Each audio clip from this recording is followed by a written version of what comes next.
Your mind is not what you think it is.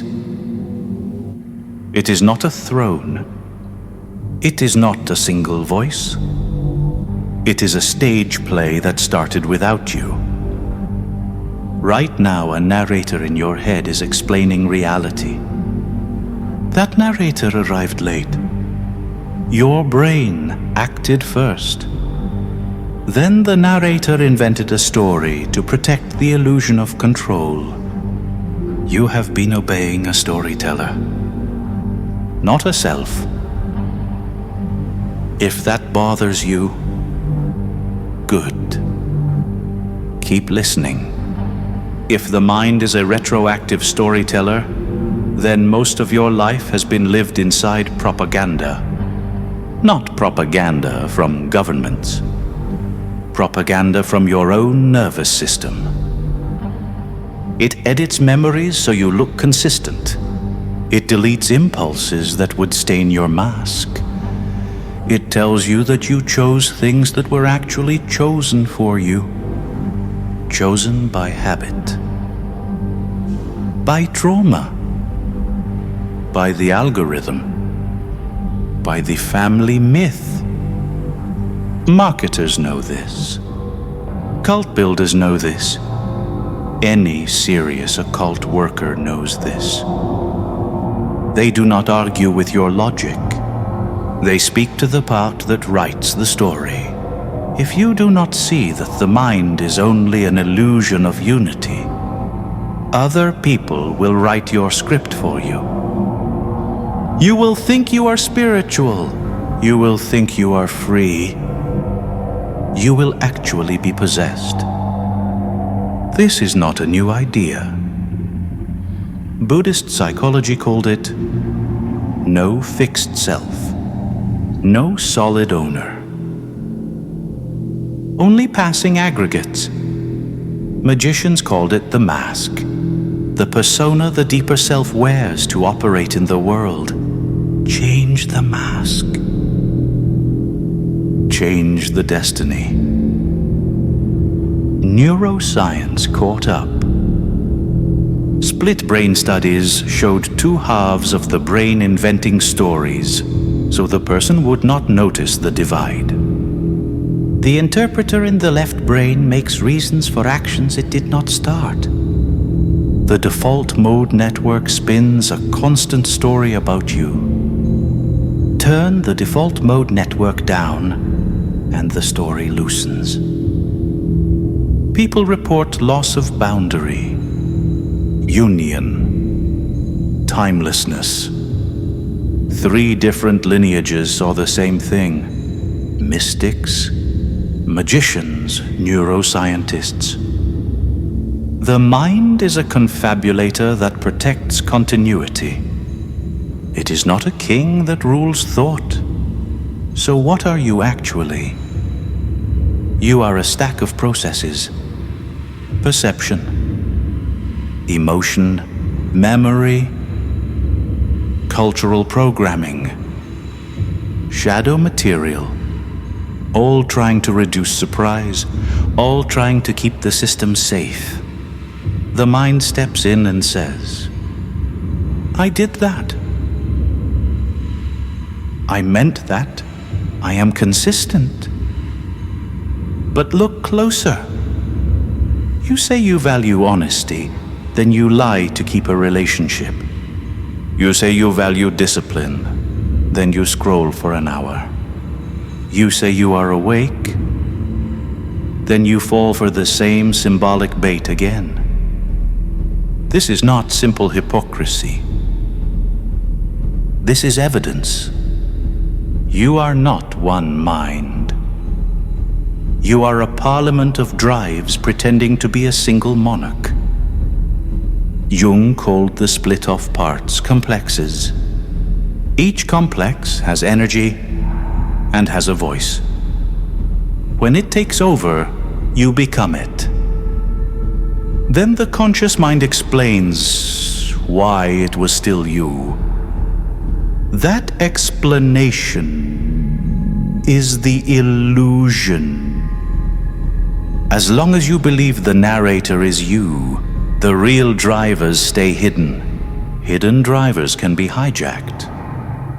So do we get rid of mind? We weaponize it.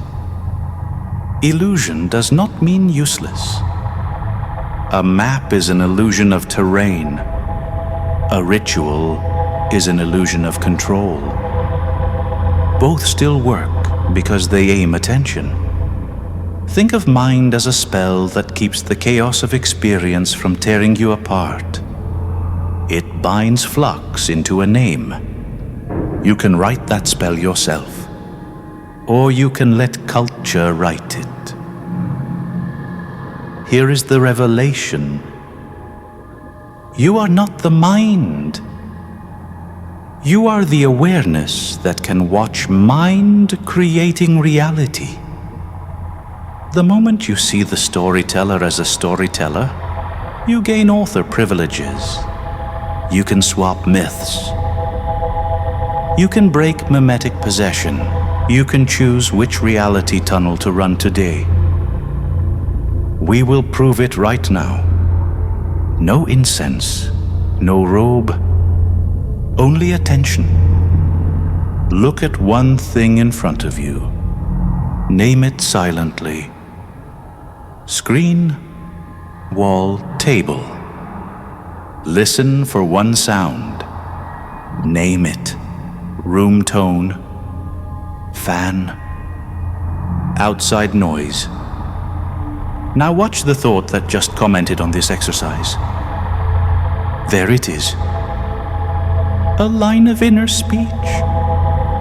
Now ask, who saw all three? The object, the sound, the thought. Do not answer with words. Just feel the place you are looking from. That place is not the thought. It is prior to the thought. Your mind just became an object in awareness. That is the crack in the spell. You might say, but the brain is still real. Yes, the hardware is real. We are not denying biology. We are exposing the interface. You might say, if mind is illusion, then nothing matters. That is wrong. Illusions matter when they guide behavior. Money is an illusion held in common. Nations are an illusion held in common. People kill and die for illusions, you might say. This sounds mystical. It is mystical. Because mystics watched consciousness for thousands of years without a scanner. Their language was symbolic. Ours is neural. Both are pointing at the same theater. So no. This is not woo. This is not nihilism. This is an interruption of hypnosis. Here is the compression. The mind is an illusion of unity created by processes that do not want to be seen. When you see it, you are no longer trapped inside it. When you are no longer trapped inside it, you can program it. When you can program it, you become difficult to control. That is what occult psychology has been hinting at. Not crystal fashion. Cognitive sovereignty. Control of the spell that says I. If this opened a seam in your reality, stay close. Psych shock is the space for people who refuse to run on default mind. Comment with the words, I see the storyteller. That will be your public ritual. Watch the other Psych Shock videos on identity, shadow, ritual, and symbolic cognition. Each one is another strike at the trance. Subscribe so you do not fall back into the collective dream. We are not doing self-help. We are doing psychic engineering. You are now responsible for what you saw. If this video shifted something in your mind, you're ready for the next level. Download my free ritual guide in the description. No catch, just pure psychological alchemy you can use tonight. If you want to go deeper, hit the initiation playlist. It's your step-by-step journey into breaking unconscious patterns and mastering your own mind. Both links are waiting below. Your transformation starts now. Until next time.